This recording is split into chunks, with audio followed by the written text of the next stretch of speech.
नेहा सिंह राठौर के घर पहुंचल पुलिस, थमा दिहलस नोटिस।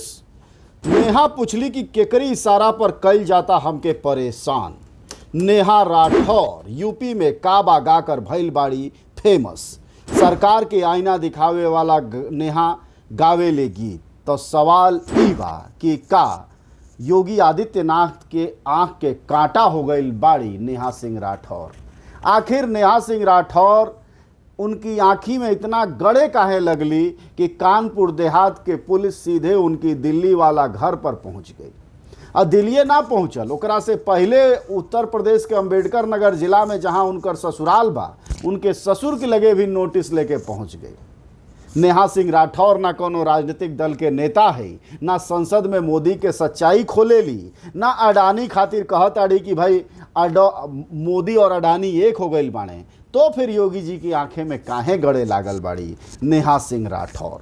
नेहा सिंह राठौर के आप सब जानतानी कि बढ़िया गायक है। भोजपुरी में अश्लीलता के जौन बड़का बवंडर बा, उसे अलग अर्थपूर्ण बढ़िया गाना और परिवार के साथ सुने लायक गाना गावेली। तमाम सोहर भी उगावेली, तमाम कजरी गावेली और दूसर भी भोजपुरी गाना गावेली। ओकरे साथ साथ राजनीतिक चेतना से जागरूक करे वाला भी गाना नेहा सिंह राठौर गावेली। और शायद यही योगी बाबा के पसंद नाई बा, एलिए उनकी ऊपर अब चाबुक चलौला की कोशिश में बाड़े। लेकिन सवाल ये बा कि अगर गायक के मुंह बंद करे शुरू हो जाई तो कैसे काम चली। अब आई जरा कि कौन नफरत फैलता, इहो समझल बहुत जरूरी बा। नेहा सिंह राठौर के आप सब सुनले होखब जरूर। भाई उ गौले बाड़ी गाना यूपी में काबा, ओकरे पहले बिहार में काबा रहल गाना, ओइसे जोड़ के बनौली यूपी में काबा। ओकर कई गो सीरीज गौले बाड़ी। उस समय जब कोरोना आई रहे, उस समय भी सरकार के आईना दिखौली। और सरकार के ई कहे के बाद जब पुलिस लोग के उनकी घरे नोटिस पहुंचल, तो पुलिस के कहे के बाद कि भाई तहरी गाना गौला से नफरत फैलता समाज में।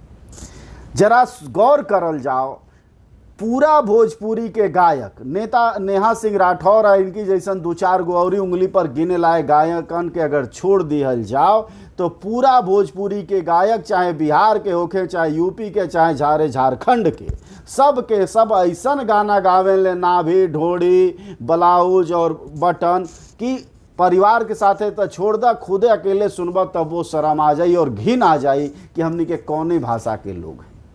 तो ओ कुल की लागे तो आज तक पुलिस नोटिस लेके ना गई। और आखिर नेहा सिंह राठौर के लगे पुलिस नोटिस लेके काहे पहुंच गई। ई रहस्य जे समझी उहे योगी बाबा के असली सरकार के रहस्य भी समझी कि कैसे हर मुंह पर जाबी लगावे के तैयार बा योगी सरकार। योगी खाली कहले के संत बाणे, असली लक्षण उनकर असंतन से कम नहीं बा। और अगर असंतई नहीं रहे तो भाई पहला अगर कोनो नोटिस भेजे के होखे तो उनकी पार्टी में बैठल अश्लीलता के प्रथम प्रतीक पुरुष गुड्डू रंगीला हो, एक ठबा गोरखपुर से सांसद, ओकरे यहाँ मनोज तिवारी जो उनके पार्टी के अध्यक्ष दिल्ली के रह गए सांसद हुए, इन लोग के घरे पहले नोटिस भेजे कि भ्रष्ट कैला भोजपुरी के समाज। और ओकरी बाद अगर बच जाए नोटिस तो कुछ और लोगों को भेजे। लेकिन नेहा सिंह राठौर ऐसा कौन गाना गा देले बाड़ी जो से कि योगी आदित्यनाथ के संस्कार और सनातन पर खतरा आ गई है। ये सब सोचल जाओ अपने के। और अगर बात और विश्लेषण आप सबके पसंद आवत होके तो लाइक और सब्सक्राइब जरूर करके जाइल जा, काहे कि यह समर्थन भोजपुरी में समाचार, भोजपुरी न्यूज़ का समाचार बा के साहस दी और आप लोगों से जुड़े रहने के ताकत भी।